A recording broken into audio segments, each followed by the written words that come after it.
Welcome, everyone, to another episode of Galactic Ambition, a Star Wars Unlimited podcast, part of the Maindeck podcast family. I'm Dan. And I'm Jason, and I was gone again. Well, this time, I think it was a very valid excuse. Unlike your previous absences, this was a valid excuse. The heck? I'm not allowed to be sick? No, for those who don't know, I was right in the path of Hurricane Milton. It was a very harrowing experience. We ended up evacuating inland and came back to no power, no internet. Thankfully, my home was fine. A lot of other people I know were not quite as lucky, so we're all still in the process of kind of getting things back together over here. It's going to be a long while. Thankfully, all my friends are okay, family's okay. You know, possessions are one thing, but you know, our lives are another, so everything is good. But yeah, kind of messed with our, recording thing. We had the Sith skirmish, and I was like, sweet, we can go on and talk about it. That was so much fun, and how it was such a great event. And then I was like, well, Dan, the podcast might be delayed at first because the storm formed really quickly. It was like that weekend, I think we were recording it. I was like, oh, there's a storm out there. I'm like, And then I'm like, it went from being delayed to like, I'm definitely not going to be there because we normally record Thursday night. I left town the Tuesday, and then as I realized, I'm like, yeah, this isn't happening. I don't know what's going to be going on when I got back. And had no power for a few days, had a smidgen of internet here and there. And finally, everything's back in full force. So, yeah, sorry about that. We really want to get better about making sure these come out on time. But unfortunately, natural disasters, I'm really not good at predicting those. Yeah, the issue is living in Florida, but eventually that is a bit of an issue. Get that fixed. That was it was not the best time, but now we're going to talk about some good times. I'm really excited for today's topic. Yeah, me too, because as we're recording this now, the entire Twilight of the Republic set has been spoiled. Mm-hmm. All of the showcases have been spoiled as well. We've gotten to pour over those a little bit. Mm-hmm. And I don't know about you, Jason, but I spent a not inconsiderable amount of time today just trying to figure out decks. And this game got really hard to build decks for. Yeah, we were talking about that before I went to work this morning. And you made the comment that things are gotten a lot harder, especially with, Palpatine, Sidious, trying to build that. That's why I said I'm going to take it kind of simple with our first decks for this. I'm going to go with a mall build. I actually was working on it before I came on. I will send that and share that with you probably a little later. Not because it's a secret, mainly because we have no idea what we're doing yet with a lot of the stuff we're talking about. I think we'll save it for what we're going to talk about, but I'm really excited to talk about the contrast between the two sets of set 2 and 3, which will be our topic today. But before we get to that, we got to talk about the Galactic Championship dates dropped. Yeah, that's true. That was a huge piece of news. Yeah, that's a huge piece of news. So the dates are what? The 27th, 25th through 27th? 25th through 27th. That's July of next year in Las Vegas. So what are your thoughts? We won't take a lot, but we figured we'd touch on it. We have our little banter. Yeah. Well, that is the week before Gen Con. It certainly is. And that is. So I'm going to do everything I can to be there, but that it makes it slightly more complicated. Yeah, you have a lot going on around Gen Con time anyway, too, historically. So it's like, I know. For me, that's my 40th birthday week, basically, because that's Gen Con. I turned 40. Whoa. So, I'm not going to miss out on that. And then obviously I have to be at the Galactic Championship at some capacity. I'm going to be there. Right. We're going to be there. We're going to make sure our presence is there. But we have plenty of time to prepare for this. Yeah, that's going to be like that's the saving grace to all of this. There are a couple notes. Like it's in Vegas at the Venetian. Yeah, really nice.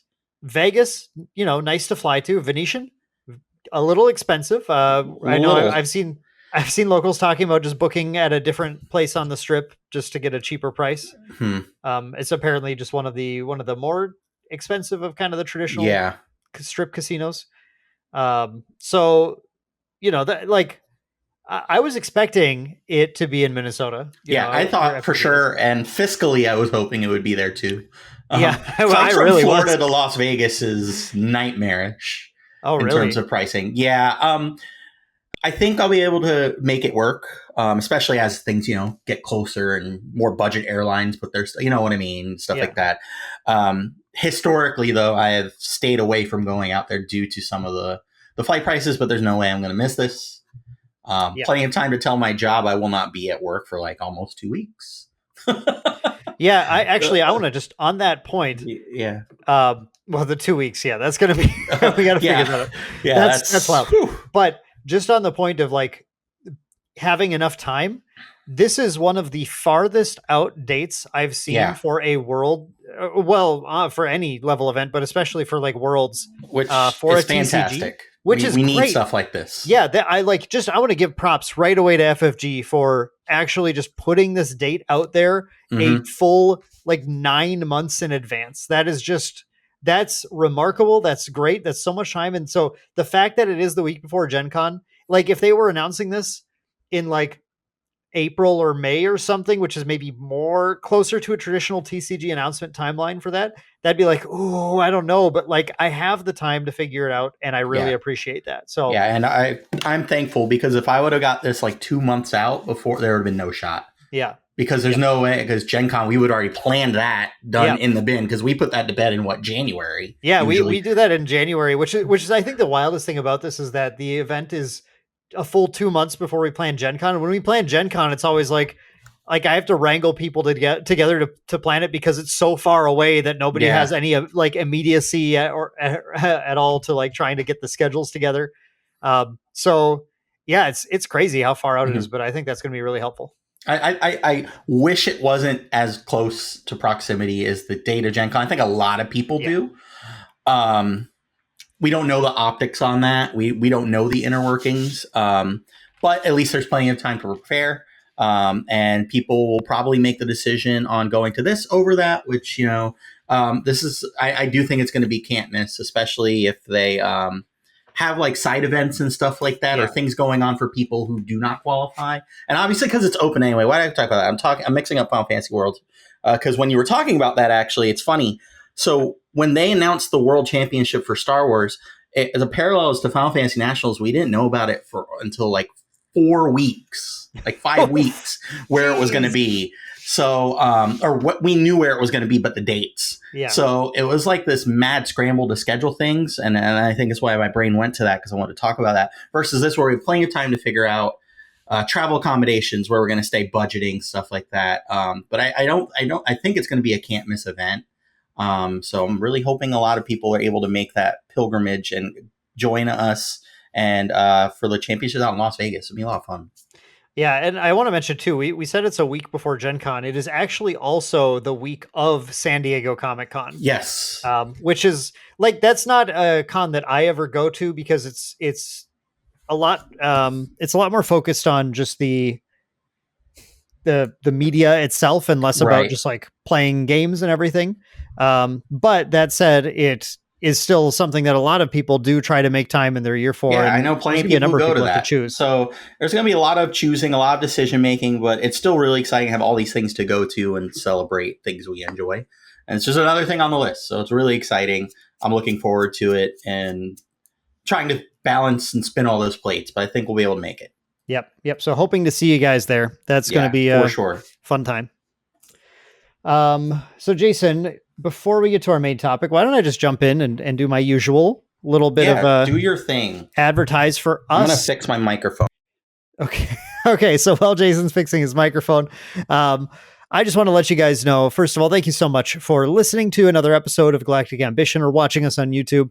As a reminder, if you want to support Maindeck, you want to support everything that we do, and you want to help make sure we can get to some of these major events and everything.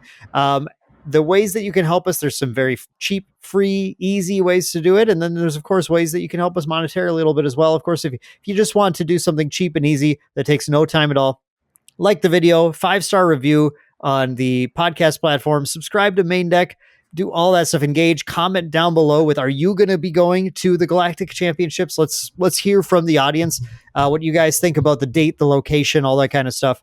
And then if you want to support us monetarily a little bit, in addition to having a Patreon option for you, we do have a TCG Player affiliate link that you can use to purchase all your cards. So if you're looking to get some singles for Twilight of the Republic, you can pop on a TCG player and buy your singles there, but don't just go to the website. Use our affiliate link so that we get a little bit of that kickback as well. That's bit.ly/shoptcgs. That's bit.ly/shoptcgs. Link is down in the description as well, so you can always click it down there. But thank you all so much for all the support that you do give us.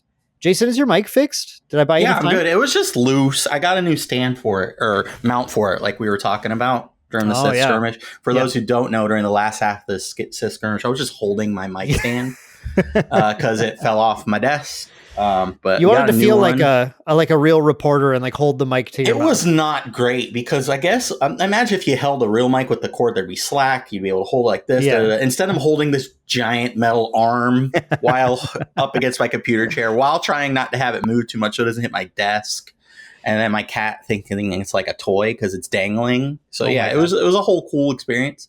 It was very good. But we're good. We're ready. The Sith skirmish was a lot of fun, and everyone reported that they had a great time, which was really good to hear. For us, it was a lot of problems and like a lot of hectic trying to resolve things and doing too many things at once. And so we definitely did our best with that and appreciate the patience and all the viewers we had throughout the day. But it was a ton of fun. We're going to do it again sometime, but we're going to try and lock a few other things down so it's a little less chaotic for everyone. So, it was our first time putting on an event like that, and there's a lot to learn. It was a lot to learn, a lot of fun. And I know, even though it was a bit stressful, I know we had a really good time. So it was worth it, I think. Yeah, like I've casted a number of events for Grand Archive primarily. I've done some casting for those. And it's very different going from just being a dedicated caster to running the whole thing. Right. Yeah, right? Absolutely. Like, you had a very daunting task. but yeah, we'll be back with more. Stay tuned. We'll announce the next time we're going to do an event like that. And then hopefully just lock a few more things down to make it just a little less crazy. For sure. Yeah, it was fun though. Okay, so Jason, let's get to our main topic here, and you kind of teased it a little bit. Why don't you tell everyone just kind of what the idea is today? What are we talking about? So what we're going to talk about really is the initial kind of set 2 versus set 3, the Shadow versus Twilight. Kind of see, how we're feeling between what we think of set 3, what we think of set 2 with the little rose tinted glasses, stuff like that. Little comparisons, little compare contrast, and just kind of see how we're feeling going into, a new set, new metagame, comparing some stuff versus what we got in set 2. Yeah, I thought this was a good kind of topic for discussion because, well, first of all, I think our thoughts on Shadows may have shifted around a little bit. I think a bit. Throughout, at least for me, for sure. But yeah, like some amount, for sure throughout the season, throughout this, we have 4-month seasons in this game, which is also a little bit longer than a lot of other games like to do. A lot of games run 3 months. And I think there's also this feeling that Jason and I are both having on seeing the full spoiler for Twilight and just sort of like, wow, how'd they get the grass so green over here? Yeah, it definitely feels that way. And it's not a bad thing. It's actually really good. It's actually really good. Yeah.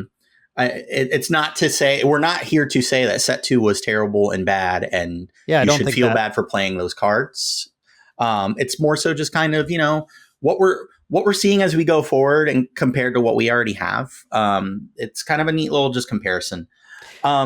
So I think the best place to start, is the leaders, Dan. That's kind of what I was thinking about. Yeah.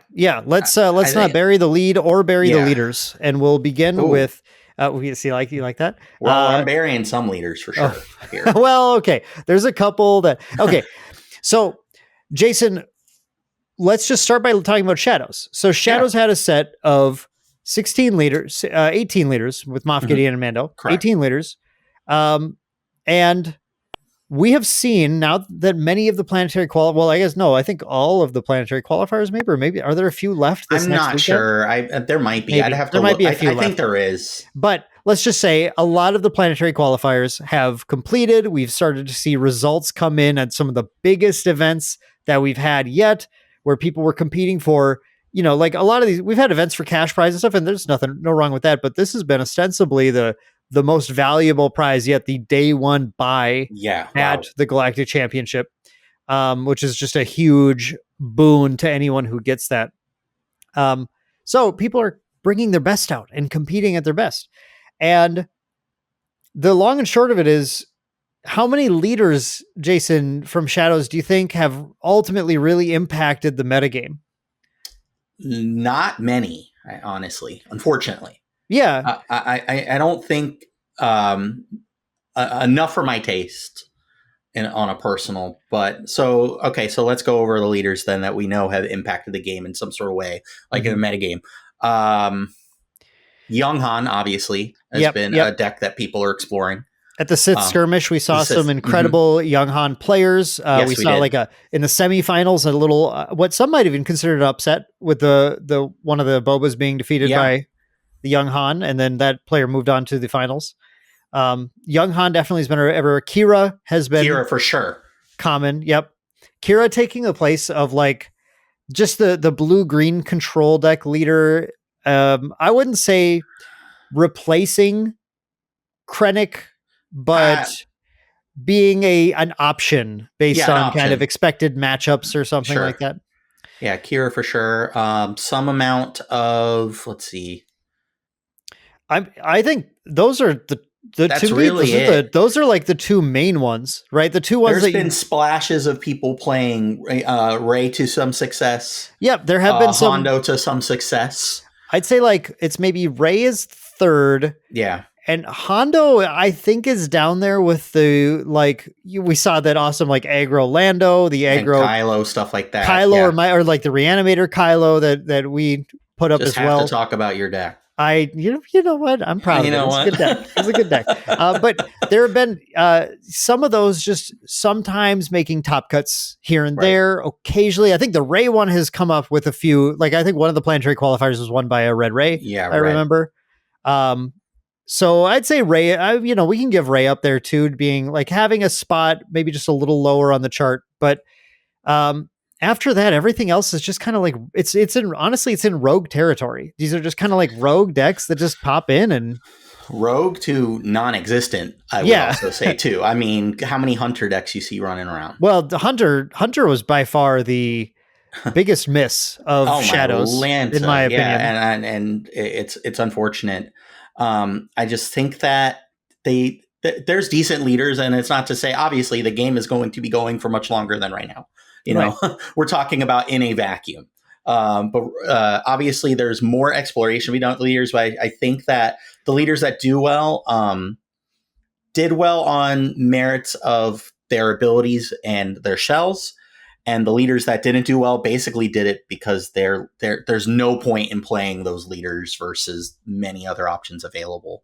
And it's kind of disappointing that we had honestly, clunkers in terms of like just there's no viable build, or why would you play this versus other options? This podcast is going to get really positive in a little bit. By the way, no. This is not trying to be negative. That. It's more being realistic. Yeah. We're known for our signature realism. Just because we got sent a box doesn't mean we have to be positive about everything. As you know, the running joke is on the old internet, on the Facebook, on the Facebook. Just because you got sent a box, doesn't mean we like to be realistic and sometimes even pragmatic about how we talk about things. I just think it's fair. So I think with Shadows, we had I was a little more curious to see how a few of these leaders would pan out. Like leaders like Lando, I looked at them and I thought, well, there's got to be something here that I'm like not seeing. Mm-hmm. And to be fair, again, we saw that aggro Lando that I thought was like very, very unique, very interesting, and could really pop off and really showed a few like pretty strong plays, but ultimately, I don't think it was a little too inconsistent. It doesn't have. Yeah, I was going to say if it high rolls, right? But when it low rolled, we watched it do. Yeah, we watched essentially low roll and high roll, and to great effect in either direction. And I think ultimately, there's a lot of leaders that kind of felt like that. That were maybe interesting designs. Like, well, I can say that Hunter is an interesting design from the perspective of I read the card and I couldn't figure out what I was actually supposed to gain from it. Yeah. So it was interesting in that it was a real puzzle, a head scratcher to figure out how that thing did anything. But what I think so far the what we're seeing is the ultimate impact is just a couple of those leaders really broke through and Yeah. really actually made it in to anything. Some are going to maybe sit in the shadows of the galaxy as Ooh. ones that you can pick up at some point when they get some more support in the future, and they can, like, I'm seeing some stuff already in set 3 when I'm going like, well, Kira was one of the good ones, but going like I can For see sure. I can see some Kira juice here. I Yeah. can see some ideas for some of that.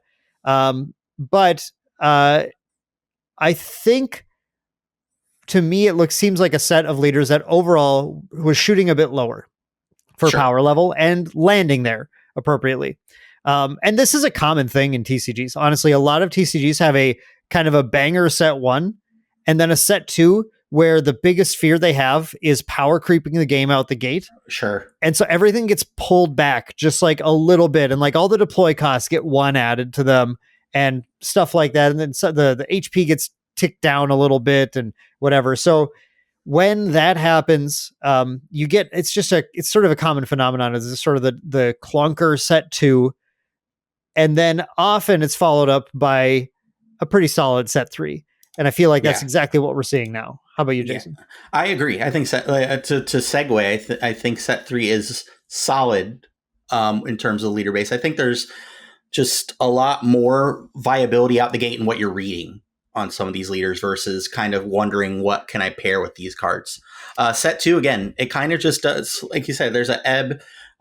It's kind of getting pulled back. The tide's coming back with set 2. It's getting pulled a little bit forward with 3. I still think our leaders from set 3 are nowhere like truly on the par of set 1 leaders, like in terms of like power deltas. Like I mean, which ones? Boba, sure. obviously. Boba, yeah, of course, but I don't think we're ever going to. I hope not. Have something on that kind of like power scale. Yeah, I'd argue like Boba and Sabine. Sabine is definitely a powerful aggro leader that kind of has all the right numbers just to work out really well, and then has that Mandalorian trait with just like paired with the Darksaber so well. Yeah, really, really pairs really well. But I don't know. Like, I would argue that I think the set 3 leaders, and this is going to be an early take that I'm happy to be wrong about. Well, I don't want to be wrong about it later, but it could be wrong about it. Is I think a lot of them fall maybe right, if anything, right under that Sabine level. I don't think they're like Jin level low though, right? Or for most of them. What do you think? No, I don't think so either. I think that there is a better sense of parity among the leaders as a whole. If you look at the set 3 leaders in a vacuum, there's a definite power hierarchy or a tier list, if you will, but they don't feel like miles apart.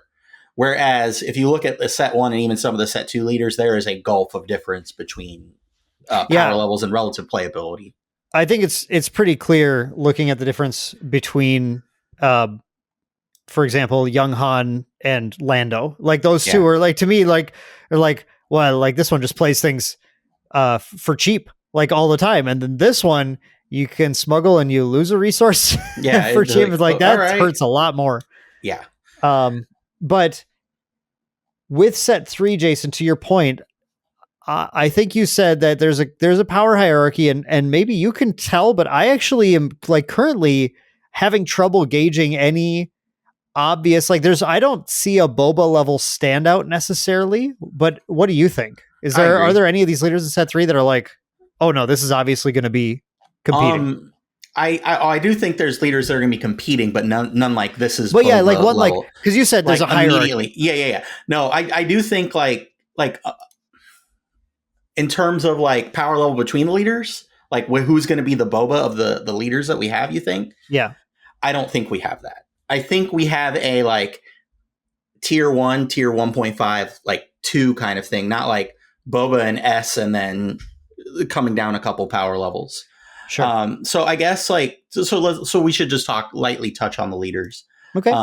Like, and just kind of like give it, or the leaders we're looking forward to playing the most. I know you and I this morning had a very spirited, confusing discussion about how to play Palpatine. Yeah, and the answer is we're staying away from it for now. I don't know. I spent maybe an hour this morning just like trying to get a list off the ground. And I'm so fascinated by this character, and I was desperately trying to figure it out, but I ultimately just set it aside and said, okay, I will build a Palpatine deck. I'm not ready to yet. And my main takeaway was that there are so many cards in set 3 that I think are playable that I couldn't just figure out the combination of sets 1 through 3 a direction to just obviously get off the ground with for him. And I really need to just like feel some of these new cards out and figure out where the interactions are to start to understand it better, because this is the other thing. And maybe I'm going to just jump ahead a little bit, but mechanically speaking in this set, exploit and coordinate, now that I've sat down and tried to figure out deck lists with them, it's, to me, there are certainly going to be decks that are like, oh yeah, I want to coordinate, and oh yeah, I want to exploit. Like they're, you're going to build your like Dooku's and your Newt Gunrays and stuff. They're going to be like exploit city. Yeah. But I think there's going to be a lot of decks that are going to find incidental advantages to some of these abilities, which are then going to cause your card choice to shift a little bit. So like case in point, one of the decks I ended up with after going through 4 or 5 liters for trying to come up with the one I could finish a list for, was yellow-red Asajj Ventress deck. Really like this leader. She's really scary. She's a 4 deploy. So she deploys really early, just like Sabine, but she's only got 4 health, 4 HP. And her whole thing is that on the front side, you can exhaust her to attack with a unit, and if you played an event this turn, it gets +1/+0 when it attacks. So he wants you to play events and have units and stuff and attack things. And then her leader side, which is her unit side, which is insane. It's a 3/4 with, when she attacks, if you have played an event this turn, she is going to get +1/+0 and then get a shoot first ability as well. So there are some obvious like power plays with Asajj that are going to involve things like playing Surprise Strike with Asajj to attack with Asajj, get that +1/+0 and shoot first, and that gives her like the 7 power to take out a Boba Fett.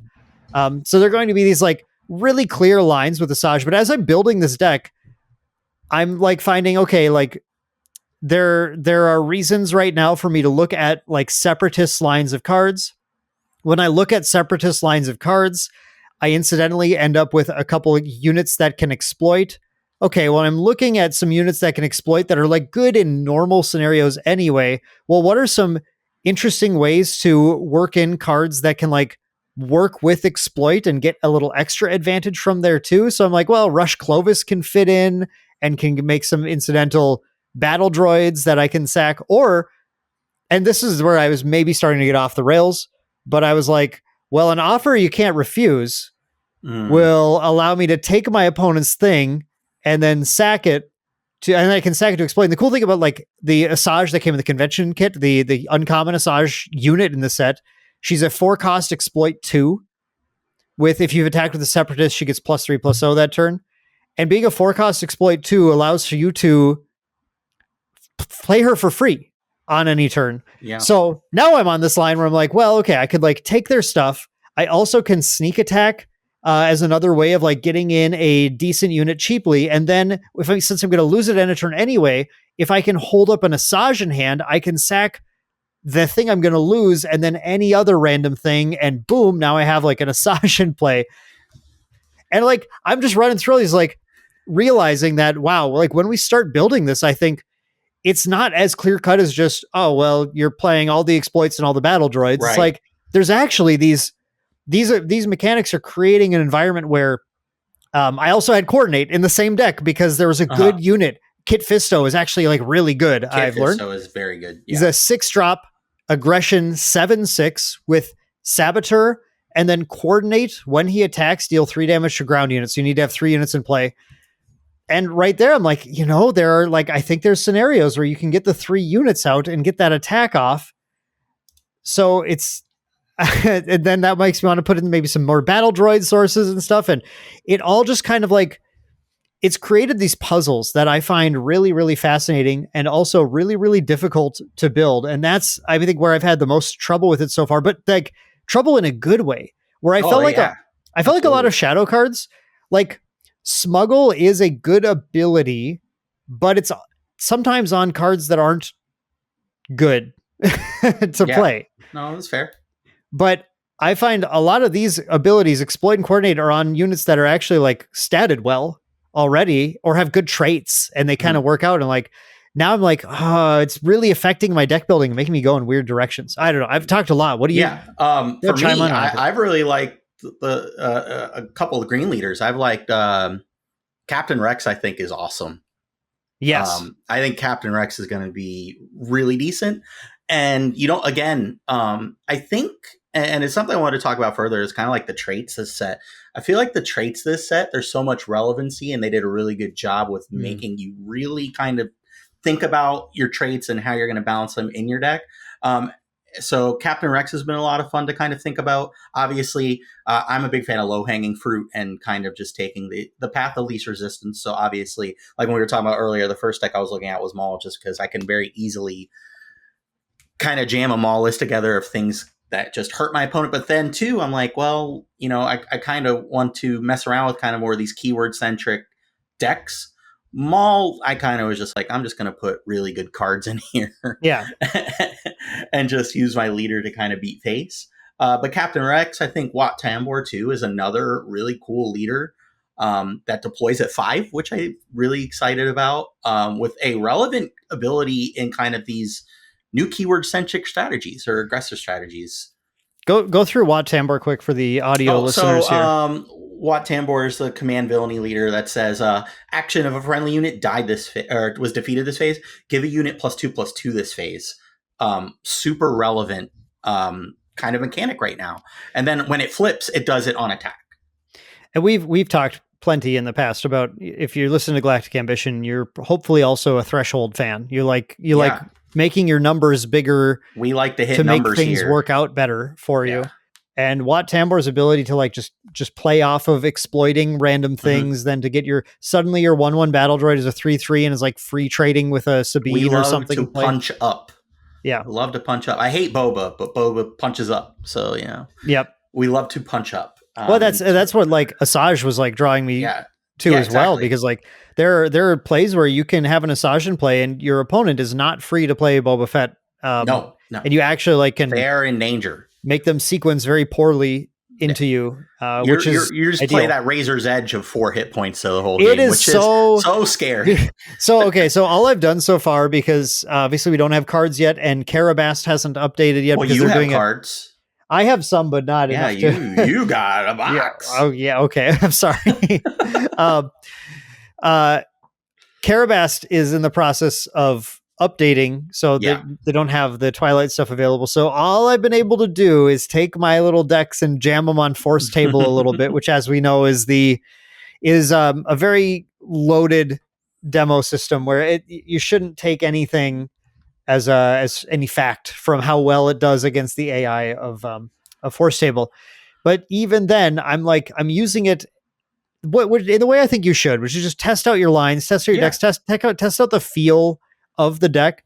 And I'm like, wow, 4 HP is so little. It is like, I don't think I've ever just quit and restarted a game as much in Force Table as I did with this Asajj deck, because I kept going like, whoops, I played the wrong card there and I lose the game because of it. Like you have no margin for error, because you need that Asajj to kind of do something and pop off the turn you play her.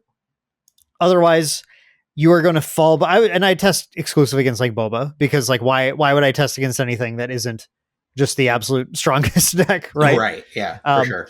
So it's like, whoops, I sequence strong. Now Boba drops and I can't kill him. And guess what? They have armor. All right. Yep, that's it. So pack them up. Yeah. Yep. Yeah. So that's unfortunately Force Table kind of you kind of get set up into that. But I mean, I just want to say how much I appreciate just having that I could even do that at all. Absolutely. Because otherwise, I was thinking as I was doing this, like, I'm so glad I didn't just sleeve this deck up and take it to the first event and get into the first round and go, oh my God, I made the wrong card choice here on some of these, because of how like Razor's Edge the deck was. I had a few things that ended up being kind of too clunky, too anti-synergistic, and they would have held me back so much. They were my early game drops. So they would have held me back a ton taking it to an event, where instead I got to play it out and feel it out and go. I found a few things too. I'm like testing a few cards. Like it was like Kit Fisto, like I mentioned. I just threw him in there because I was like, honestly, I'm playing a lot of I'm playing around with decks that are using now there's two of them. Yeah. Because I think that card is pretty wild. It's pretty interesting and exciting. I found it is, as I was a little worried it might be, it is a little tricky to set up right away, but the way you play your early game really matters for how you do that.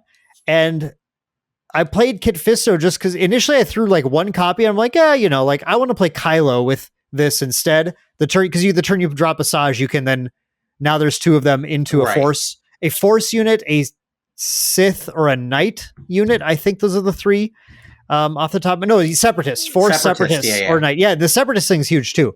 Really big. But I was initially just like, I'm just going to do Kylo because I like Kylo. And then as I tweak the deck, it's now like at 3 Kit Fisto, 2 Kylo or something, because like Kit was just like, every time I got him down, I'm like, oh, this guy's an all-star. Like this 7/6 Saboteur, I didn't even care about his coordinate. I'm like, he's just a huge dude that gets around everything. Yeah, definitely demands an answer. And so that was a great thing too, where I got to just discover like, wow, okay, like I think a lot of cards, I did some crazy Asajj plays. I had one good, I kind of expected more Dooku. Dooku is the 8 cost 6/6 overwhelm exploit 2. Yep. And anything you exploited to play him, he's going to deal damage equal to their power to any unit in play. Which is, it's one of those abilities where it seems really strong. I think right away I had a more measured take. I think if I talked to a few people that day, I'm like, I think he's good, but the scenarios really need to line up. And my experience so far was that, like I had one scenario where it was like, oh, this is insane. I Dooku here and I just pop the fire spray out of the sky and I'm in a good spot. Yeah. But a lot of the time is like, I just wish this was Palpatine. It feels, I was going to say, why are you? I was literally about to say that. I feel like you're just kind of playing a wannabe Emperor Palpatine at that unit at that point, and just play that instead. It's like it's the fact that you can lower the cost, right? But the problem is that lowering the cost in a way that interacts really favorably with your opponent is asking two things. One, you have to keep units in play. I think I said this to people too, like our locals or whatever. You have to keep units in play. They have to have units in play that you want to hit. And those scenarios are often not compatible with each other, because if your units have any amount of power that matters to your opponent, unless they're really committed to beating face and they know they can win the race against you, they're going to clear your board. Yeah. First. And then you can't clear their board because they cleared your board and it doesn't work out. It just doesn't, it's just not as clean or as easy as an answer. Yeah, you get the cost reduction, which is great, but to what end? And it's usually not the right response when you could just pay the little bit extra and actually get a meaningful, probably a unit kill or two, or just meaningful damage on the board, versus what are you going to pop with Dooku that you just probably didn't want to keep on the table in the first place and attack with. I think Dooku is going to be playable, but I don't think, my initial take right now is that I don't think he's going to be like the 3 of replacement all-star card that I think some people are maybe banking on. But we'll see. Well, good. And we always can be wrong. Yeah. Well, we are. we are happy to be constantly wrong. All right. So cool. We talked about the leaders a little bit, and you kind of, jumped ahead, but I kind of did want to talk about the keywords versus the keywords. Yeah. Because that is a focal part of the set, that we have 2 new keywords and the other 2 keywords were left in their set. Leave them over there. Yeah, which is cool. So let's first talk about capture and smuggle. I'll start with capture and smuggle. Capture is perfectly fine. There are scenarios where it's good, and when it cantrips on top of something else, it's great. Capture as a whole hasn't really impressed as much as the other keyword of the set, smuggle. Dan, what do you feel about capture? I think capture is an ability that's entirely dependent on what the rest of the context of the card is. Yes. And that's the biggest issue with it. And again, I think going back to what I said earlier, I think things in set 2 were really just safely played, right? They held back a little bit. There's no capture card that is just absolutely insane, like the clear easy, like I always forget that. I forgot of the name of it during the Sith skirmish too. The yellow one that Dude, the I'm bounty trying to hunter, look it up right now because of that. relentless something, ruthless. No, okay. Well, Jason's gonna pull it up. He'll have it in a sec.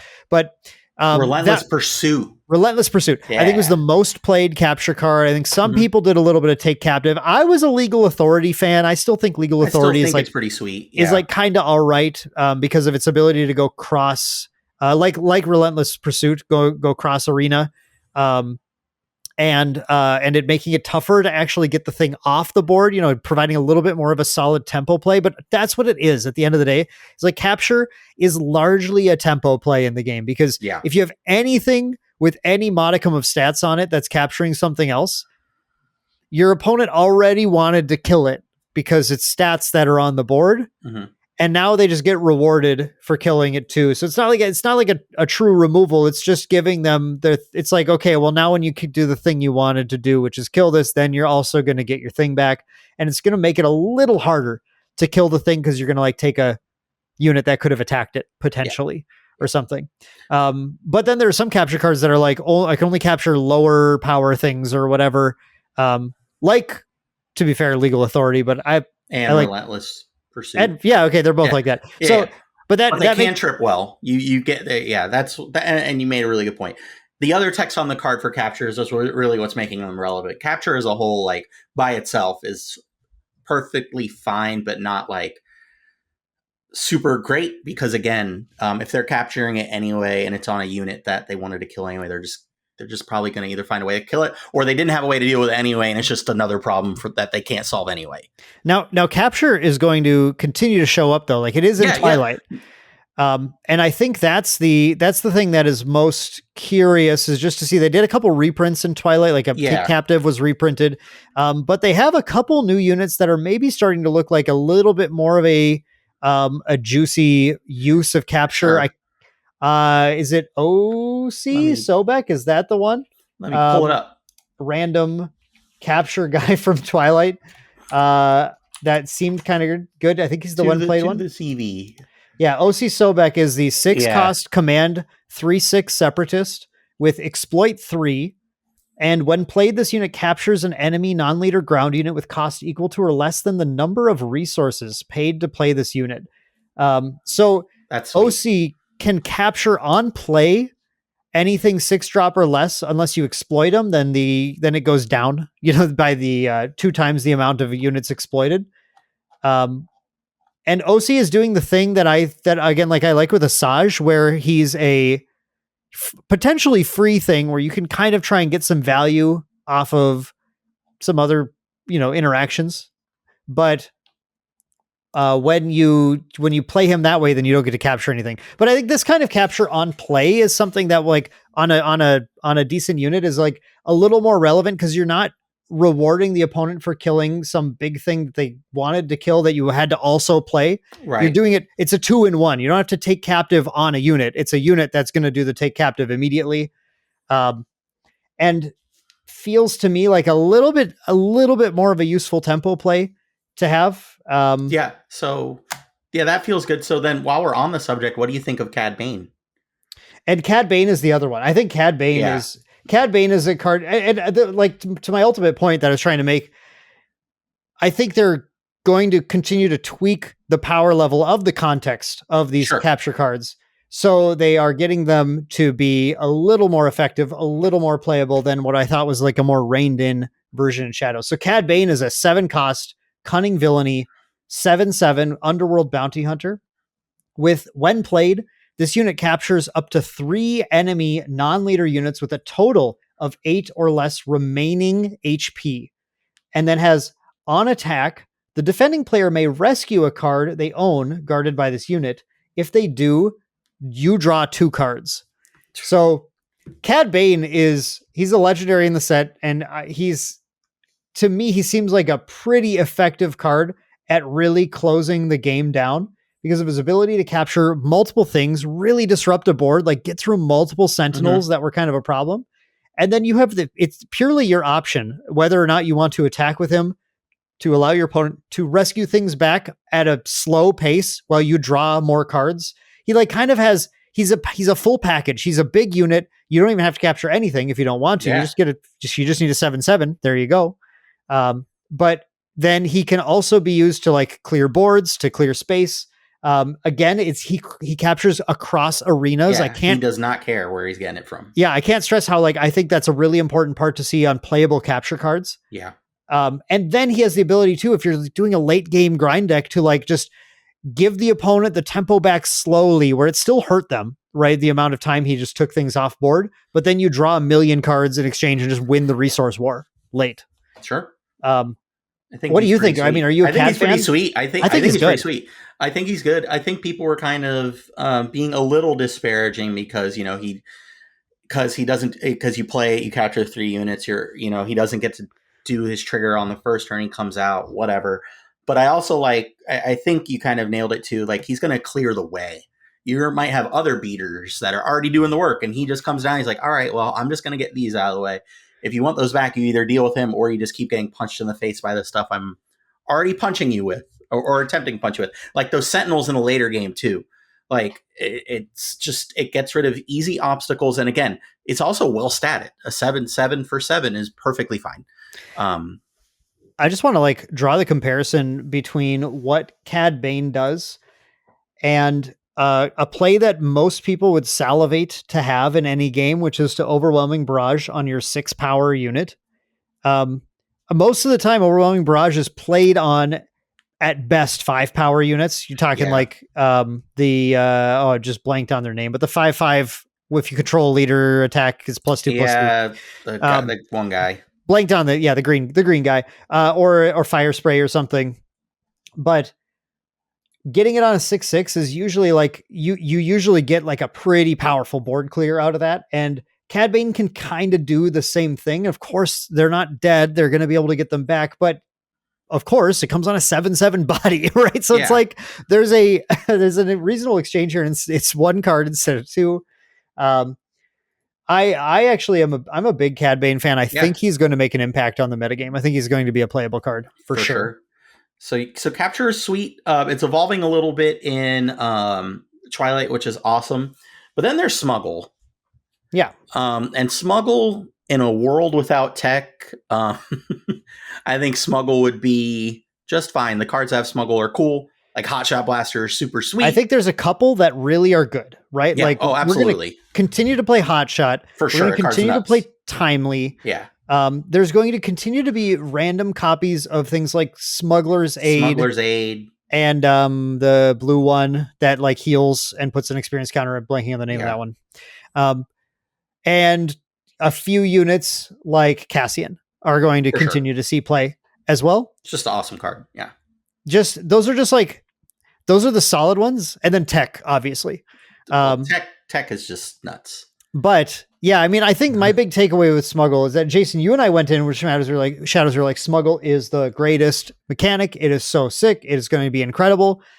And Smuggle has ended up being, I really like the mechanic in the game from a perspective of like extending your gameplay, having more options as the game moves late. That it does that pretty well. But we really, unless it's on tech where frankly, it's just kind of busted, like absolutely insane. Absurd. It's just fine. Like you said, it's just fine. It could, in the future, we could have a set where it comes back and it's on some more crazy cards and you see it more often. But I think you'll slowly, as the card pool grows, you'll see some of these smuggle cards fading out a little bit, getting played a little less. I will try to play them as long as I can because I have a smooth brain. And when I'm resourcing, I just need something to tell me, put me in the resource row. Yep. This is where I go. I need that. I like is easy decision path of least resistance. All about it. And that's my favorite part about smuggle. It is. I can just go, perfect. This is my resource for the turn. Awesome. I don't have to agonize. I don't have to worry. Again, smuggle and capture for me both really what is the other part of the card? Like Hotshot Blaster, for example, insane, right? You get an immediate attack, on a unit and it's buffed. And it's just, again, it's something you have in your back pocket, a surprise strike in your back pocket. stuff like that. Not quite surprise strike, but you know what I mean. That effect in your It's back pocket. yeah. I mean, it's close enough for coming Close out of the enough. resource row. Right. Yeah. So Smuggle is great for that. I think if Tech wasn't a card, main deck spoiled, by the way. Yeah. Yeah, main deck spoiled. That's right. That's right. If Tech wasn't a card, it wouldn't be nearly as flashy and fun to think about. It's super great. It's super solid. And I think the design space will grow when it gets reintroduced, and maybe they'll make it a little more wild. Like, again, I love the off-faction smuggling. I think that's awesome. Yeah. I think I want more of that when it comes back. Like, Yeah. give me I think that's super cool. Again, the design space is super sweet. Overall, its impact has been noticeable and decent, but again, we'll only see quite a smattering of those cards really see play in general. And I think when it comes back, when we do see it again, I want to see more like First Light. Actually, First Light sure. having a unique smuggle cost of 7 blue, 7 vigilance villainy and deal 4 damage to a friendly unit as part of the cost. I love stuff like that. I think Smuggle would have a great resurgence if they had. I mean, they do the thing that is usually busted in trading card games, which is replace the Smuggle costs totally instead of resources with alternate costs like that or something. Those would be insane. Those would be super powerful. That's probably a bad idea. It's a dangerous road to travel for sure. But that's the kind of thing where if we saw that in a future set, we go, this is it. This is where Smuggle's about to be insane. But yeah, I think overall, both mechanics, neither ended up being like absolutely crazy, and both ended up being solid, contextual dependent abilities. Yeah. Now, what do we think, Jason, when we look at the new mechanics, which we did talk about a little bit already, exploit and coordinate? What's your general feeling on how those are going to get played? Because I talked a lot earlier about it. I'll start with coordinate. Remember when we first saw coordinate, we're like, this is dog water. What is this? Yep. I think it's a lot easier to hit coordinate thresholds than we all had any idea of. I am feeling that too right now. I think that it could be a genuine problem with some of these coordinate triggers. The accessibility to get them is a lot easier than we anticipate. Obviously, we have the green base that just gives us a dude, which is an option, which I've been exploring as well.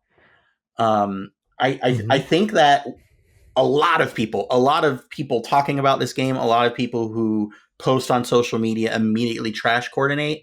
And I think that it is a lot easier to go wide than we anticipated and then rebuild after going wide if we get board wiped too, which I think was my initial problem. You go wide, you get hit with a board wipe, it's really hard to rebuild. Not so much with a lot of the cards we're seeing. Yeah. Coordinate, like I said, having jammed it in a deck that doesn't even care to coordinate. It doesn't care. I'm constantly in scenarios where I'm like, oh, actually, this is going to be online. Like it's actually just gonna happen. Now it's going to be very matchup dependent. I think that's going to be the biggest thing we're going to see. I think coordinate is going to pop off sometimes. And then other times, other decks, maybe particularly command villainy decks, just because of their access to overwhelming barrage, are going to be the ones that are probably going to have the easiest time just kind of shutting you down, preventing you from really getting those to pop off. But that said, like, I am happy to say, like, I'm now looking at leaders like Ahsoka a little bit and being like, wait a second though, because there's some scary aggressive stuff in this set. And it's just like, it's actually hard for the opponent to keep up with clearing the board when most of their removal tends to cost more than the units that you're playing in those decks. Like they just can't clear it fast enough for you to be able to not get your coordinate off at some point. Another unit, like I was kind of like, that I'm kind of excited for is the Amidala unit. That is a sweet coordinate ability. I think she's being super overlooked right now. Yeah, for sure. That's awesome. When you attack, can you read her out for the audience? When you attack, she's in Cunning Heroism 1/4. When she attacks, give a enemy unit -3/-0 for this phase. That's awesome for the coordinate trigger. That is a very nice size fog, and it makes combat math better for you. It's just sweet. And it's really easy to hit these coordinate thresholds, and people have to, using their resources on this 1/4 unit doesn't feel really great, and slamming units into it, and they're going to have to, because it's substantial. And then another one that I really like. Hold on, I had a notepad earlier. My notepad closed. You can go ahead. Okay. Well, I'll throw in one while you're looking sure, that up. Yeah. And maybe this is the same one, but this is because in my deck building just today, I'm not good with the names. I kept grabbing a copy, at least one copy of this card, and being like, no, this is going to be good still, no matter what. This is Luminara Unduli. Luminara Unduli is a 7-cost Vigilance Heroism 4/9. Okay, just like, first of all, she's a 4/9. Okay, she ain't going anywhere. Force Jedi Republic with Coordinate Grit. Okay, like that is going to surprise you at some point. You're like, actually, she's swinging for 10. Yeah, yeah, okay. Yeah. And the reason I kept slamming her in is she has, when played, choose a base, heal 1 damage from it for each unit you control. She's a mini redemption, but instead of kind of stabilizing space, which is sometimes really good and other times not useful at all, she's just going to immediately heal your base by some amount. Not always going to be a ton, right? Like, she's going to be minimum 1, obviously, because of herself, but then 2 or 3 probably going to be where you're going to land a lot of the time with that. But still, how many games have you had where it's like, I need to put something on the board and also heal in the same action? Okay, well, there it is. But then she does this little act where it goes, well, okay, if you like stabilize and some damage ends up on her, then she's just going to be able to clock in for 1 million. If you just, all you have to do is turn the coordinate on. Yeah. I like her a lot. I'm tossing her in alongside Luke in some of these decks where we're actually like trying to get to 7 and drop some endgame threats. And I feel like, a copy or 2 of her is actually going to be a fairly effective thing for a lot of these heroism control. Looks like it's having tools to play now. Sure. That's the big thing. Yeah. I think hello there. Hello. Hello. Yeah. Hello. That card's nuts. Card's good. Yeah. And it was Clone Commander Cody I was talking about, because it was in the directs list. I think card's sweet. You're a little understated. You're a 4/4 for 5, but the coordinate trigger giving each friendly unit you control +1/+1 or overwhelm, that's wild. That's such a, I love Anthem effects in general, and it really appeals to me. So that's just, it's so easy to just have it. Like, you don't have to build your deck around it. You may incidentally have it. You put this card on the board, and it makes an impact that demands an answer. So I think coordinate, I think it was written off early, A, because the coordinate effects we saw were kind of stinky and just not the best, and B, because we didn't know how easy we'd be able to get these thresholds. And a card just to kind of capstone this discussion a little bit that I've been looking at, that, I mean, I think makes it a little more clear about how these things are going to turn on more often than people realize, that a lot of coordinate effects do happen on attack, or they matter on attack, like Luminara's Grit, for example. And thankfully in this set, if you're trying to play the dedicated coordinate deck, you're probably looking at green for it for a number of reasons, but Republic Tactical Officer is going to be your instant 3 of in this deck. Yeah. The 2-cost awesome. Command Heroism 1/4 Republic Clone. Those are 2 great keywords to have, by the way. And when played, you may attack with a Republic unit. It gets +2/+0 for this attack. So it's our Fleet Lieutenant, but it's our Fleet Lieutenant with a bunch of cards that are like, hey, cool. All I had to do was keep one other thing in play along with the coordinate unit. And now I play the tactical officer, attack with the coordinate unit. I have coordinate online. I'm getting the attack trigger right now. I'm getting +2/+0 for the attack. And I'm left with a 1/4 afterwards, which is like, again, for keeping a coordinate group in play, that higher HP is going to be huge. Another reason why I think also the new Yularen, Admiral Yularen. Yeah. Oh, yeah. Buffing all your heroism units by +1 HP. I think people are going to underrate that card. His stats are good for what he does, and he's going to keep your coordinate online. Yeah. I think coordinate, again, woefully underlooked at the beginning. Glad we let it kind of grow, and I'm kind of excited to see what people do with it and just play these kind of sweet units. Go ahead. And Exploit's the other one. I think I talked mostly about Exploit earlier. We're going to have these dedicated Exploit though decks, right, Jason? Like, you and I were both like, oh, yeah, give me the like big Count Dooku Exploit. Yeah, heck yeah, dude. I love that. And I still am excited for that. Exploit is pretty sweet, but I don't know if my brain is strong enough to handle building it the way I want to. I do think that exploit payoffs are mostly pretty okay. I'm real again. Dooku leader is where I'm most excited still, just to kind of mess around with exploit. His the invisible hand is such a wild card. Yeah, the thing that I think so the thing about exploit that we're going to see right away is people basically trying to do the you remember when Shadows first came out and the deck to beat online in on Karabas that everyone was complaining about was the Young Han deck that played like 16 ramp cards or not Yeah, 15 maybe because they even like played off aspect super laser tech to try and play Crate Dragon on like there's like Crate Dragon on turn 4 or something was like possible, right?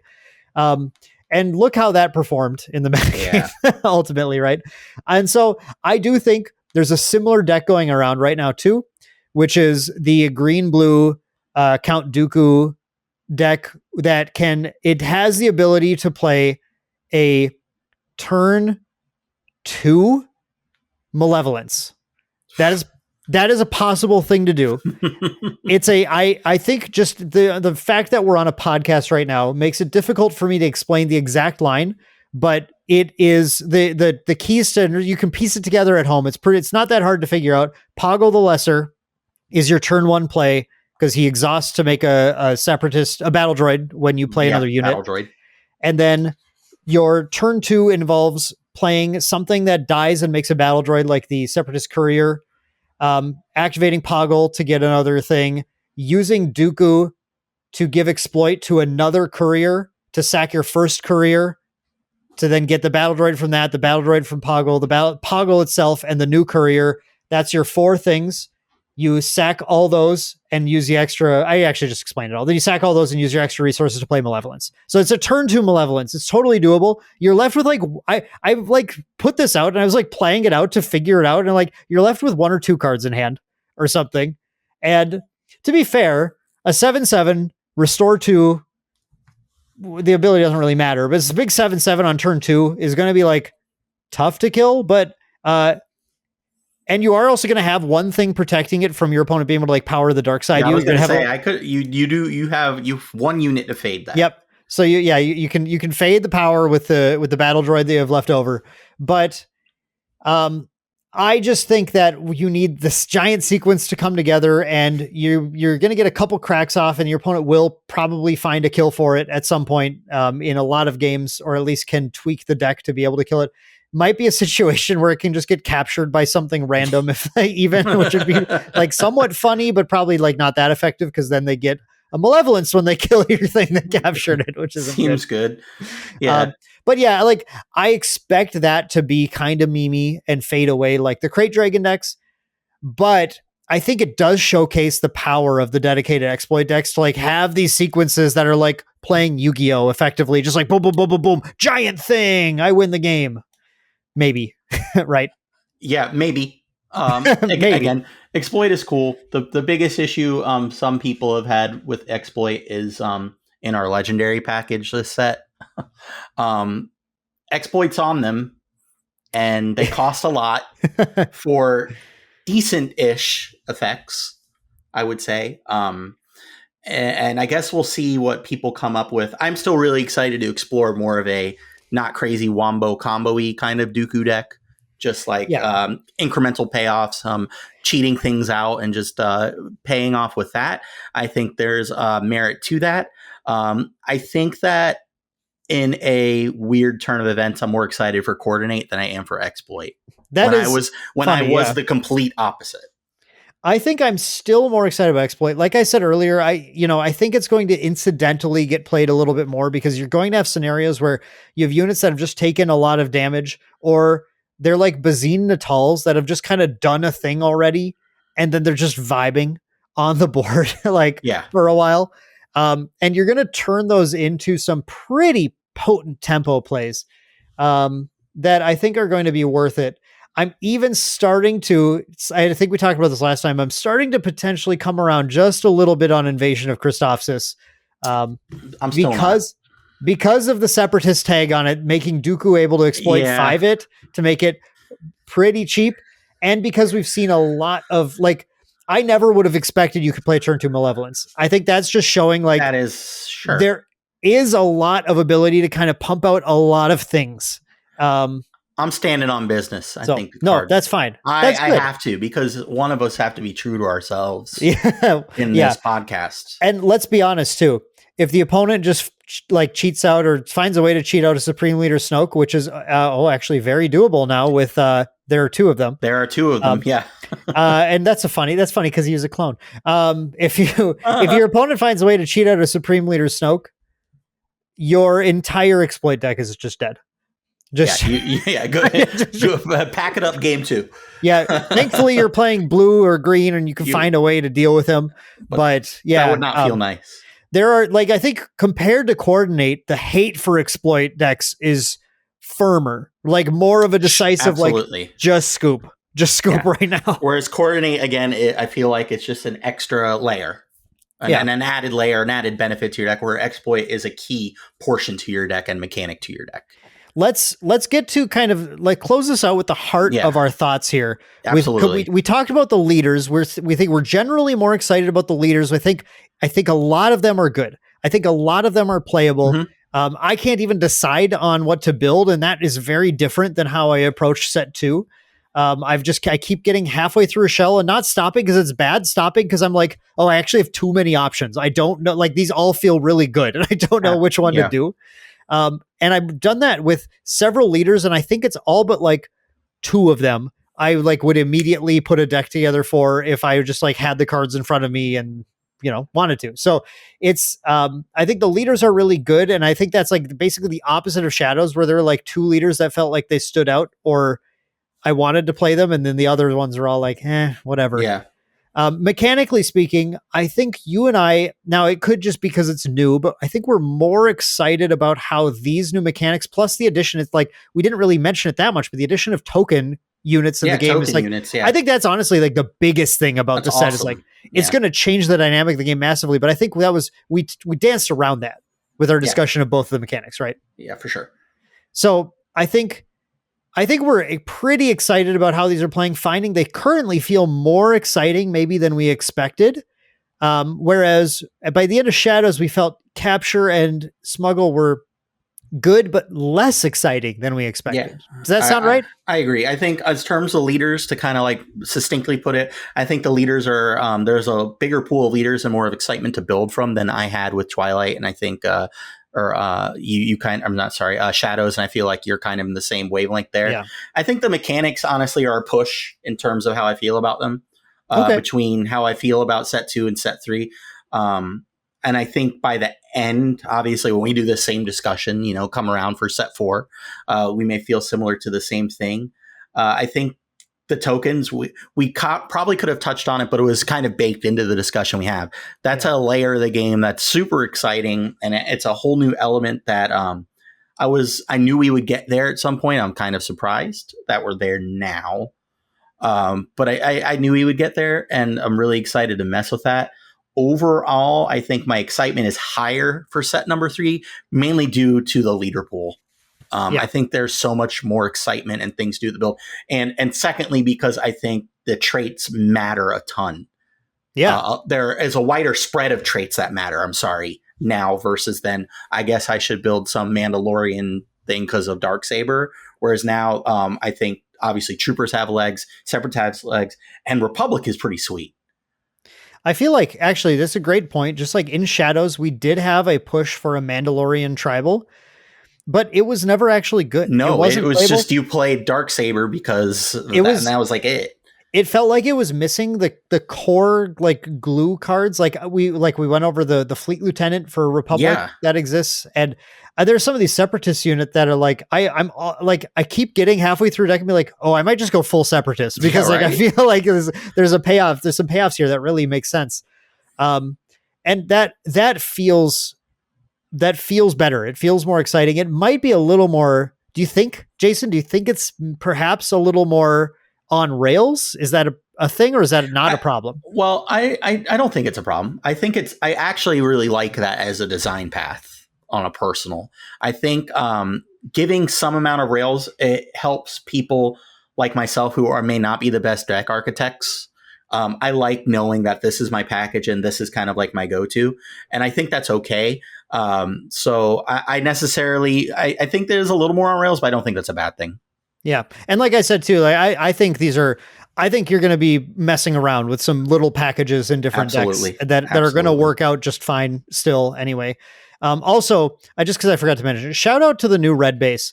I so far have found it really strong. I thought it was really 25 health to draw a card. Sounds like 5 health for a card might sound really bad, but it seems like it's really actually pretty good at keeping you with the options you need going into the later game. That I feel like it might surprise people. I think it's kind of good, but maybe I'm wrong. Maybe I'm totally like, I can't wait, Jason, for our end of season podcast where we go, yeah, okay, so here's the thing.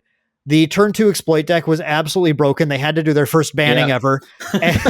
And coordinate ended up just being garbage. You can clear the board super easily. It doesn't matter. And also the red base was just awful. Maybe that's what we'll say. Maybe that's what happens, but who knows? But that'll be a discussion for 4 months from now. Yeah. When we're talking about jump to light speed and Carbonite edition collector boosters. Oh man, that I am not purchasing, not because I think it's a bad thing. I just don't have that kind of money. I'm gonna buy them. Dan will buy enough for all of us, probably. No, I'm gonna buy enough for me. Sorry. No, I mean like you'll open enough. Like for me, we'll see. I feel like I've opened vicariously through you. Not so much, but you could also just buy everybody's stuff. No, I couldn't. No, okay, well, you heard here first. Dan's not doing that. But yeah, I think puts a little button on what we're talking about. Really excited to have our pre-releases coming up. Yeah. Open up some sweet cards. This set is super sweet. The set rules. I can't wait. I actually right now, I wish instead of doing this podcast, I was just working on more deck lists. I think that's messed up that you didn't want to spend an hour talking to me, but that's okay. Nope. That's really messed up. It is what it is. I'd like to thank all of you guys for listening for a little over an hour to us here on the Galactic Ambition podcast, part of the Main Deck podcast family. So for Dan, I'm Jason. Be good to each other. We'll see you on pre-release week. What are we going to... Right? It'll be release week. We'll be release week. It'll be release week. We'll have a release edition. As an aside, October, November has so many TCG releases that I'm mixing them all up. I have a Pokemon pre-release. We have Final Fantasy releasing. We have so much stuff. We have Foundations coming. It's crazy. But for Dan, it's Jason. Have a good one. Be good to each other. Open up something sweet and send me your good cards. Thank you. See you later. Bye, everyone. Bye, guys. Have a good one.